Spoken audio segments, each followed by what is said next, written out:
नमस्कार। सन्चै हुनुहुन्छ होला हैन? म पनि सन्चै छु, हामी सबै सन्चै छौँ।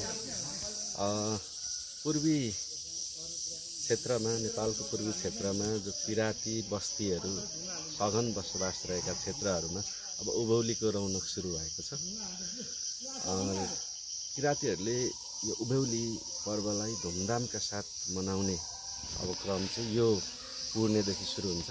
पूर्णेको दिन ठिक म यहाँ उभिरहेको ठाउँ, यो मेरो जन्म ठाउँ पनि हो, भोजपुरको बोखिममा चाहिँ हामी 29 गते धुमधामका साथ यहाँ साकेला नाच्छौँ। यसका निमित्त सबैलाई निम्तो पनि भनियो, सुक्तुलुङ निम्तो पनि तपाईहरुलाई छ, सहभागी हुनुहोस्, एकदम रमाइलो गरौँ। चाहिँ त्यो दिनको निमित्त तपाईहरुलाई हार्दिक स्वागत र आमन्त्रण गर्छौँ। आज हामीले यो चाहिँ सरसफाई पनि गरेका छौँ र यहाँ व्यवस्थापनको कामहरू पनि गरेका छौँ। अब उसलाई अब कोहीसँग मिलेको अनि अरू पनि यो बात किन राखिराख्नु त्यससँग आपत्ति लागिरहेको